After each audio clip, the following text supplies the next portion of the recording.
Welcome to ప్రజా news channel. ముందుగా బులెటిన్లోని headlines చూద్దాం. దేశంలో మహిళలపై ఎక్కువగా అత్యాచారాలు జరుగుతున్న రాష్ట్రం ఏపీ. విష్ణుకుమార్ రాజు, నువ్వు 2014-2019 నియోజకవర్గానికి ఏ అభివృద్ధి చేసి చూపించావు? విశాఖ ఉక్కుపై ముఖ్యమంత్రి మోసపూరిత వైఖరికి సిపిఐ ఖండన. అందర్నీ కలుపుకుంటేనే తూర్పు నియోజకవర్గంలో వైసీపీ గెలుపు సాధ్యమవుతుంది. సీఎం రేవంత్ రెడ్డి సవాల్ ని స్వీకరించిన హరీష్ రావు. సీఎం రమేష్ కు డిప్యూటీ సీఎం బూడి ముత్యాలనాయుడు సవాల్. ప్రజా జీవితాలతో చెలగాటమాడిన జలగా సైకో జగన్ అని చంద్రబాబు విమర్శించారు. పులివెందుల్లో తన నామినేషన్ అడ్డుకోవాలని వైకాపా చూస్తుంది.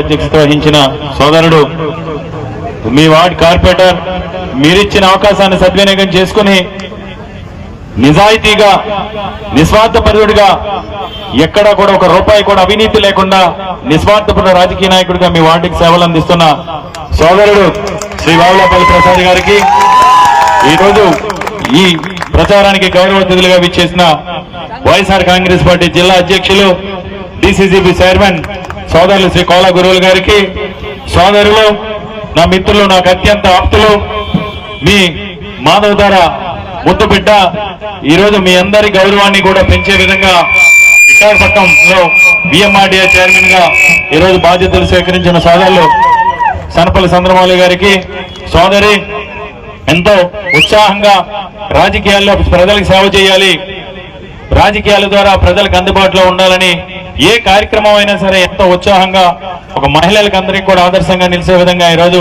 వైఎస్ఆర్ కాంగ్రెస్ పార్టీకి సేవలు అందిస్తున్న సోదరి శ్రీమతి పేడాడ రమణ కుమార్ గారికి, అదేవిధంగా జేసీఎస్ వైజాగ్ నార్త్ ఇన్ఛార్జ్ సోదరులు శ్రీ భగత్ విజయ్ గారికి, రాష్ట్ర కళింగ కార్పొరేషన్ డైరెక్టర్ పైడి శ్రీనివాస్ గారికి, అదేవిధంగా నంబాలేశ్వరరావు గారికి, కృష్ణారావు మాస్టర్ కి, జేసీఎస్ కన్వీనర్ అమరేశ్వర రెడ్డి గారికి, మన వేణుకి, పొన్నాడు అప్పారామేశ్వర్ గారికి, ఏవిఎన్ రాజు గారికి, రామ్మోహన్ గారికి, రఘుకి, ఇక్కడ విచ్చేసిన ముఖ్యంగా నా సోదరి, నిజంగా నాకు సొంత ఆడబడుచుల, ఎప్పుడు కూడా 6 సంవత్సరాలుగా కూడా నాకు ఏదైనా చిన్న కష్టం వస్తే బాధపడిపోయే ముఖ్యంగా సునీతక్కకి, అందరికీ కూడా పేరు పేరున వైఎస్ఆర్ కాంగ్రెస్ పార్టీ 50 అవార్డు, అదేవిధంగా మాసిన లక్ష్మి గారికి 50 అవార్డు, వైఎస్ఆర్ కాంగ్రెస్ పార్టీ కుటుంబ సభ్యులకి, శ్రీనివాసరాజు గారికి, అందరికీ పేరు పేరున కూడా హృదయపూర్వక ధన్యవాదాలు తెలియజేసుకుంటూ మీ అందరికీ కూడా నేను ఒకటే విజ్ఞప్తి చేస్తున్నాను.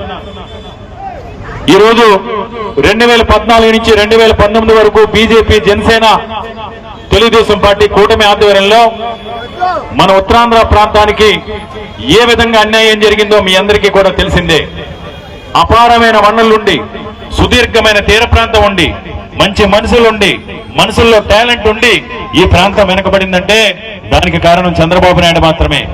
ఎందుకంటే చంద్రబాబు నాయుడు 1995 నుంచి 2004 వరకు కూడా అధికారంలో ఉన్నప్పుడు, 9 సంవత్సరాల అధికారంలో ఉన్నప్పుడు ఎన్టీ రామారావు గారిని వెన్నుపోటు పొడిచి, కాళ్ళిచ్చి కన్యాదానం చేసిన మామని వెన్నుపోటు పొడిచి అధికారం చేజిక్కించారు.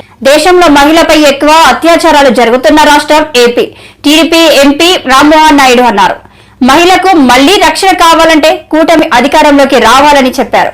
10,000 ఇచ్చి మహిళల తాలూకా రుణం తీర్చుకున్నటువంటి నాయకుడు కూడా ఈ నారా చంద్రబాబు నాయుడు గారని తెలియజేస్తున్నాను. మరి ఎన్నో, ఒక బిడ్డ పుడితే హాస్పిటల్ నుంచి మళ్ళీ క్షేమంగా తిరిగి ఇంటికి వెళ్ళాలని తల్లి బిడ్డ ఎక్స్ప్రెస్ పెట్టి, చేతిలో డబ్బులు పెట్టి, పాపకి కావలసినటువంటి కిట్ ఇచ్చి సొంత అన్నలా చూసుకున్నటువంటి వ్యక్తి కూడా నారా చంద్రబాబు నాయుడు గారని తెలియజేసుకుంటున్నాను.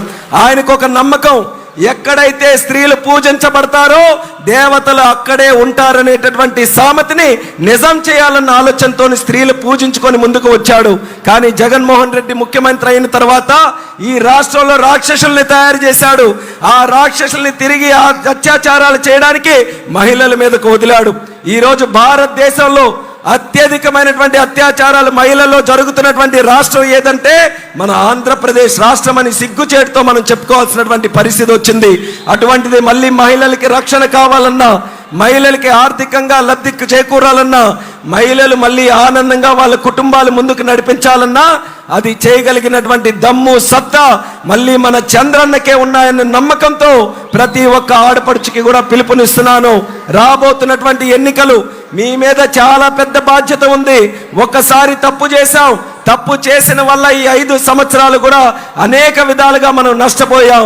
ఈసారి మళ్ళీ అటువంటి తప్పు చేయకుండా చంద్రబాబు నాయుడు గారు, అలాగే పవన్ కళ్యాణ్ గారు, అలాగే మన ప్రధానమంత్రి నరేంద్ర మోదీ గారు త్రిమూర్తుల్లాగా మహిళలందరినీ కూడా ఆదుకోవడానికి కలిసికట్టుగా ఈసారి పోరాటం చేస్తున్నారు.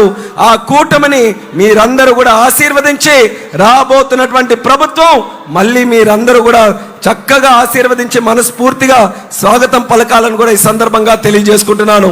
చంద్రబాబు నాయుడు గారు వస్తే ఈ సూపర్ 6 కార్యక్రమాలు మీ అందరికీ కూడా ఇప్పటికే తెలుసు. నెలకి 1500 రూపాయలు ప్రతి ఒక్క ఆడపడుచు తాలూకు అకౌంట్లో వేయబోతున్నాం. అలాగే మీకు ఎంతమంది పిల్లలుంటే ప్రతి పిల్లవాడికి 15,000 రూపాయలు చొప్పున ఇచ్చి వాళ్ళకి చక్కగా చదువుకునే అవకాశం చంద్రన్న మీ అందరికీ కూడా కల్పించబోతున్నారు. ఆ రోజు మీ ఇంటిలో దీపం పెట్టినటువంటి నాయకుడు చంద్రన్న దీపం కనెక్షన్ల ద్వారా గ్యాస్ కనెక్షన్లు ఇచ్చాడు. కానీ జగన్ వచ్చిన తర్వాత గ్యాస్ వంట చేసుకునే అవకాశం లేదు. గ్యాస్ ధర పెంచేశాడు, కొనుక్కోలేకపోతున్నాం. చంద్రన్నకి బాధ కలుగుతుంది. అందుకని ఆయన ముఖ్యమంత్రి అయితే మళ్ళీ 3 సిలిండర్లు మీకు సంవత్సరానికి ఉచితంగా ఇవ్వబోతున్నామని ఆడపడుచులకి హామీ ఇస్తున్నాం. అలాగే మీకు బస్సు ఛార్జీలు 1 పైసా లేకుండా చంద్రన్న మళ్ళీ మీకు ఆర్టీసీ బస్సు సౌకర్యం ఫ్రీగా ఉచితంగా మీరు జిల్లాలో ఎక్కడికి తిరగాలన్నా ఆ సౌకర్యం కూడా కల్పిస్తున్నాం. 3,000 వస్తుంది పెన్షన్ ఈరోజు. ఆ 3,000 పెన్షన్ కూడా 4,000 రూపాయలు చేయబోతున్నాం చంద్రన్న వచ్చిన తర్వాత. ఆ 4,000 పెన్షన్ని జులై వరకు మీరు వేచి చూడక్కర్లా. ఈ ఏప్రిల్ నెల నుంచే మీకు జులైలో ఎప్పుడైతే ముఖ్యమంత్రిగా ఆయన ప్రమాణ స్వీకారం చేస్తారో ఆ నెల నుంచి 3,000 మిగతా 3,000 కూడా కలిపి 7,000 జులై 1వ తేదీన మీ తలుపు తట్టి మీ చేతుల్లో పెట్టే బాధ్యత మన అన్న చంద్రబాబు నాయుడు గారు తీసుకుంటారని కూడా తెలియజేస్తున్నాను. ఇలా బ్రహ్మాండమైనటువంటి కార్యక్రమాలు మిమ్మల్ని దృష్టిలో పెట్టుకొని, మీ కష్టాలని దృష్టిలో పెట్టుకొని చంద్రబాబు నాయుడు గారు మీకోసం చేయాలని ఎంతో ఆతృతతో వేచి చూస్తున్నారు. మరి మనం అందరం కూడా ఆయన ముఖ్యమంత్రికి చేయడానికి సంసిద్ధంగా ఉన్నామా? చంద్రన్నను మళ్ళీ ముఖ్యమంత్రి అందరినీ కలుపుకుంటేనే తూర్పు నియోజకవర్గంలో వైసీపీ గెలుపు సాధ్యమవుతుంది అని వైసీపీ సీనియర్ నాయకుడు, ప్రముఖ నిర్మాత, ఉపకార్ చారిటబుల్ ట్రస్ట్ అధినేత కంచాల అచ్యుతారావు పేర్కొన్నారు. ఎంక్వైరీ చేయించండి, రిపోర్ట్ తెప్పించుకోండి, గ్రౌండ్ లెవెల్లో ఎలా ఉంది ఏంటి అనేది ఒకసారి మీరు ఆలోచించండి. ప్రతి డోర్ టు డోరు ఒక్కసారి మీరు వెరిఫై చేయించి పార్టీ పరిస్థితి ఎలాగుందనేది ఒకసారి మీరు ఆ రిపోర్ట్ అనేది తెప్పించుకుంటే మీకు ఒక అవగాహన వస్తుందనేది నా యొక్క ఆలోచన. అలాగే మొన్న మా యొక్క ఉపకార్ చారిటబుల్ ట్రస్ట్ సభ్యుడు, మరి ప్రస్తుతం అతను కూడా వైసీపీలో నాతో పాటు తను కూడా రావడం జరిగింది. మరి అలాంటి వ్యక్తి, అమర్ అనే వ్యక్తి, అతను మర్డర్ కాబడ్డాడు. అతన్ని కొంతమంది చంపేశారు. చంపేసినప్పుడు అంటే నేను ఇది అన్ని పేపర్లోనూ మీ మీడియా మిత్రులందరూ కూడా అన్ని పేపర్లోనూ అన్ని ఛానల్స్లోనూ కూడా ఆ ఇష్యూ వచ్చింది. చాలా పబ్లిక్ ఇష్యూ అయింది అది. మరి ఇష్యూ అయినప్పుడు కనీసం ఆ వ్యక్తిని ఏ పార్టీ వాళ్ళు కూడా వచ్చి కనీసం పలకరించలా. వాళ్ళ కుటుంబంలో తల్లి తండ్రి కూడా లేడు. అతని మీద ఆధారపడిన కుటుంబం రోడ్డుని పడిపోయింది.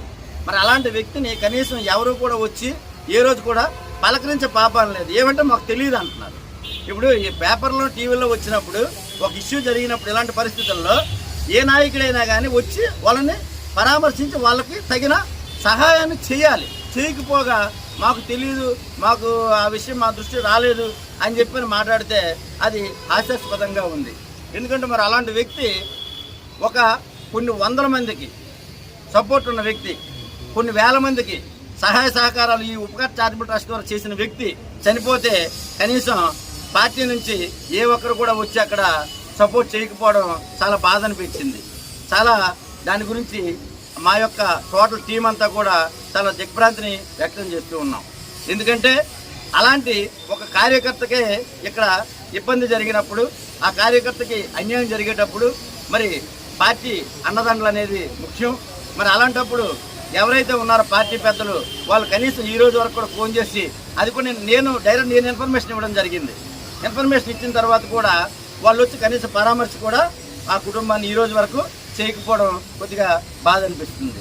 మరి ఇదే కాకుండా మరి వైసీపీకి పార్టీలోకి ఎప్పుడైతే జాయిన్ అయ్యాడో విశాఖపట్నం తూర్పులో ఒక ఎడ్జ్ అనేది వచ్చింది.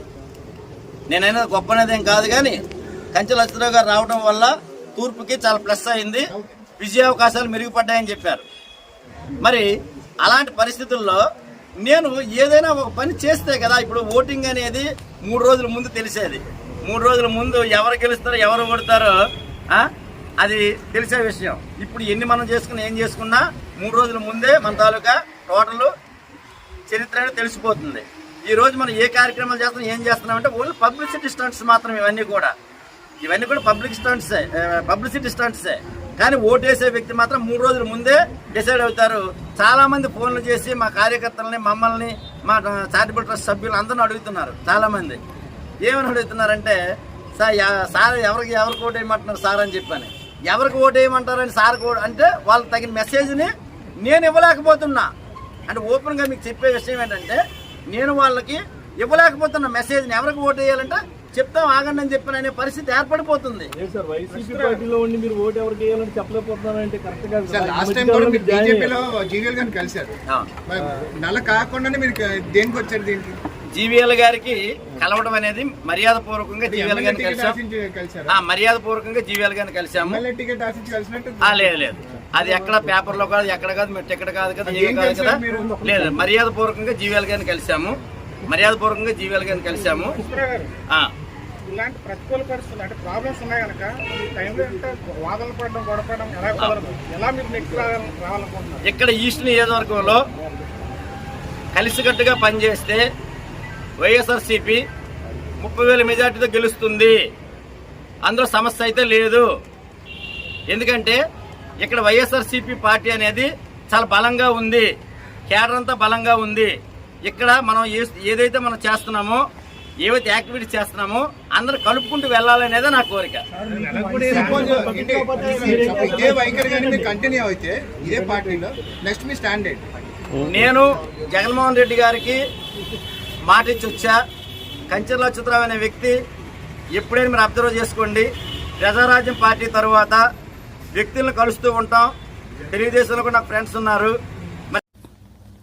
అనకాపల్లి కూటమి ఎంపీ అభ్యర్థి సీఎం రమేష్ కి మాడుగుల రహదారులు తెలుసా అని వైసీపీ ఎంపీ అభ్యర్థి బుడి ముత్యాల నాయుడు ప్రశ్నించారు. అభివృద్ధి అంటే ఏమిటో నా వెంట వస్తే చూపిస్తా. సీఎం రమేష్ కు డిప్యూటీ సీఎం బుడి ముత్యాల నాయుడు సవాల్. పెద్ద పెద్ద విమానాల్లో ఇతర దేశాల్లో, ఇతర రాష్ట్రాల్లో తిరిగేటోడు నిన్న మాడుగుల నియోజకవర్గానికి సంబంధించి అభివృద్ధి గురించి తను ఏబిఎన్ రాధాకృష్ణ గారితో ముఖాముఖి కార్యక్రమంలో కూడా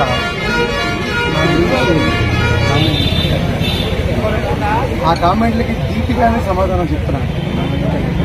అసలు మాడుగుల నియోజకవర్గం అనేటువంటిది తెలుసా? నియోజకవర్గంలో ఎన్ని రహదారులు ఉన్నాయో తెలుసా?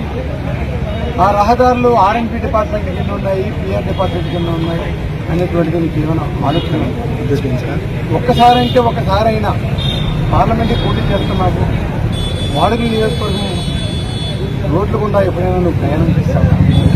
ఈ మధ్యకాలంలో గతంలో చూడక్కర్లా నియోజకవర్గంలో ఉన్నటువంటి ఆర్ఎండ్బి పంచాయతీరాజ్ డిపార్ట్మెంట్ చెందినటువంటి ఏవైతే రోడ్లు ఉన్నాయో నియోజకవర్గం మొత్తం మీద కేవలం 3 రోడ్లు తప్ప అవి పూర్తిగా సిద్ధించాలా. మిగతా రోడ్లన్నీ కూడా ఆర్ఎండ్బి డిపార్ట్మెంట్, పంచాయతీరాజ్ డిపార్ట్మెంట్ అన్ని రోడ్లకి కూడా ఈ 2 ఏళ్లలోనే మరలా పటిష్టమైనటువంటి నాణ్యతలు పాటిస్తూ అభివృద్ధిగా ఏం జరిగింది. సుమారుగా దాదాపుగా 100 రోడ్లు కార్మికులుగా మాట్లాడిస్తారు. 2 గ్రాంట్లు నుంచి నువ్వు కళ్ళు మూసుకొని ప్రవర్తిస్తూ ఉంటే అభివృద్ధి, మాడుగుల అభివృద్ధి అనేటువంటి మీకు ఎలా కనిపిస్తాయి? ఈరోజు భారతదేశ చరిత్రలోనే మాడుగుల అభివృద్ధి లేకుండా వెనుకబడినటువంటి ప్రాంతంగా నువ్వు మాట్లాడుతున్నావు. స్వతంత్రం వచ్చిన తర్వాత ఈ మధ్యకాలం వరకు కూడా రహదారి సౌకర్యం లేనటువంటి గ్రామాలు నేరాపల్లి మండలం చింతలపూడి పంచాయతీ, నేరాలపూడి, బోడుగోరం అనేటువంటి 2 శివారు గిరిజన ఆవాస ప్రాంతాలకి నడిచేటువంటి తోవ కూడా సక్రమంగా లేకపోతే నేను వెళ్ళి చూసిన తర్వాత కేవలం 28 రోజుల్లో 28 రోజుల ముందు నడిచి వెళ్ళాను. 28 రోజుల తర్వాత స్కార్పియో వేసుకొని ఆ నేరాలపూడి బోడుగోరం వెళ్ళాను. ఆ ఊరు కూడా ఎక్కడ ఉన్నాయో మీకు తెలియదు. ఏ నాయకుడు కూడా ఇంతవరకు వెళ్ళలా. అటువంటి మారుమూల ప్రాంతానికి కూడా, ప్రతి గిరిజన ఆవాస ప్రాంతానికి కూడా ఈరోజు తారు రోడ్లుగా మార్పు చేశాం. నేను సిద్ధంగా ఉన్నాను. నువ్వేదో ఛాలెంజ్ చేశాము, ఏమక్కర్లా. ఇంకా విత్డ్రా టైం ఉంది, ఇంకా విత్డ్రా టైం అయిపోదా. రేపు వస్తే ఇద్దరం కలిసి మీ సాక్షిగా మీకు కూడా ప్రెస్ వెహికల్ పెడతాను. తను ఉండాలా, నేనుండాలా. మోడల్ నియోజకవర్గం కుందుర్తి నియోజకవర్గం దాటిన తర్వాత కేకోటపాడు మండలం సూర్యవలస జంక్షన్ నుంచి ప్రారంభమవుతుంది. అక్కడనే స్టార్ట్ అవుతాము. అక్కడి నుంచి మాడుగుల మండలం దేవరాపల్లి, చీడికాడ, మాడుగుల మండలం ఉన్నటువంటి పొంగలపాక విలేజ్, తోడవరం నియోజకవర్గం రావుకోవడం మోడల్, అక్కడ కనెక్ట్ అయ్యేటువంటి రోడ్డు ఏదైతే ఉందో అక్కడ దాకా వెళ్దాం. నువ్వు ఎక్కడైనా అభివృద్ధి అనేటువంటి మీరు చూద్దాం, నేను చూద్దాం. ఎందుకంటే మాకు నిర్ణయించుకునేది కాదు. అందులో మీరు నిజంగా అభివృద్ధి చెందలేదు. లేవు 178 కోట్ల రూపాయలని ఒక మాడుగుల నియోజకవర్గానికి జలజీవన మిషన్ కార్యక్రమంలో అన్ని గ్రామాల్లో సామర్థ్యం సరిపోకపోతే కొత్త ట్యాంకులు నిర్మాణం చేస్తాం. ప్రతి ఇంటికి కూడా ట్యాప్ కనెక్షన్స్ ఆల్రెడీ ఇచ్చాం. చాలా ఊళ్ళో నీళ్లు అవుతున్నారు, ఏడు దగ్గర పనులు జరుగుతున్నాయి, టెండర్ ప్రక్రియలు జరిగిపోయినాయి, అగ్రిమెంట్లు రాశారు, కొన్ని పూర్తయినాయి, కొన్ని 2వ దశలో ఉన్నాయి, కొన్ని 3వ దశలో ఉన్నాయి.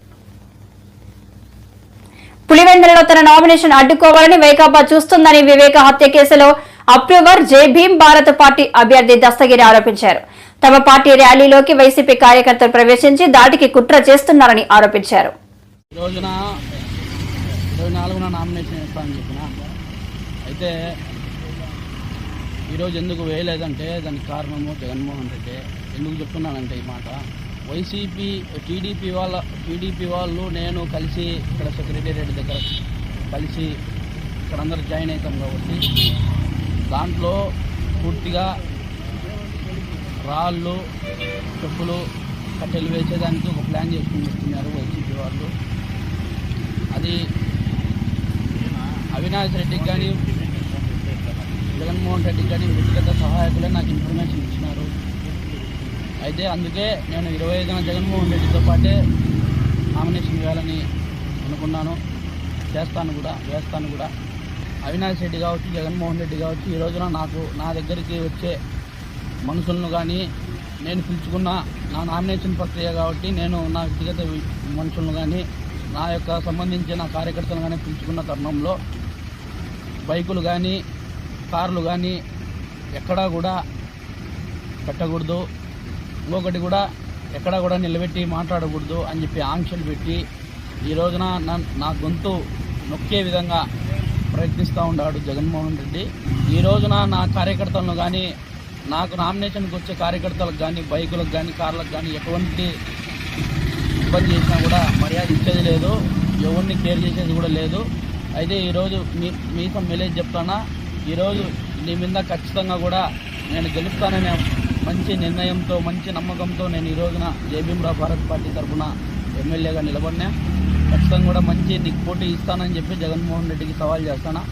ఇంకొక విషయం కూడా ఏంటంటే, నా కార్యకర్తలను నా దగ్గరికి వచ్చే వ్యక్తులను మీకు ఈ సచివాలయం అనే ఒక బ్యాచ్ని పెట్టుకొని వాళ్ళు పోయి దస్తగిరి దగ్గరికి నామినేషన్కి ఎవరెవరు పోతారని చెప్పి కనుక్కొని వాళ్ళ దగ్గరికి పోయి వాళ్ళతో ఏం చెప్తున్నారంటే, మీకు పింఛన్ రాదు, పథకాలు రావు, ఏంటి రావు, మీరు కన్నా దస్తగిరి నామినేషన్కి పోతే అని చెప్పి సచివాలయం యొక్క వాలంటీర్లు బెదిరించడం జరుగుతూ ఉంది. ఎవరిని కూడా కేర్ చేయాల్సిన అవసరం లేదు. మనం తప్పు చేస్తుంటే భయపడాలా, మనం ఏదైనా తప్పు చేయాలనుకుంటే కూడా భయపడాలా. ఈ రోజున న్యాయపరంగా ప్రజా కోర్టులో తేల్చుకోవాలని చెప్పి ఈ రోజున ప్రజల ముందుకు రావడం జరుగుతుంది. ఈ రోజున గట్టి పోటీ దస్తగిరి వర్సెస్ జగన్మోహన్ రెడ్డి అన్నట్టుగానే ఉంటుందని నేను భావిస్తాను. ఖచ్చితంగా కూడా మా శ్రీ జడా శ్రావణ్ కుమార్ గారు కూడా, మా జయభీమరావు భారత్ పార్టీ అధినేత శ్రీ జడా శ్రావణ్ గారు కూడా ఈరోజు రావడం జరుగుతుంది పులిందులకి.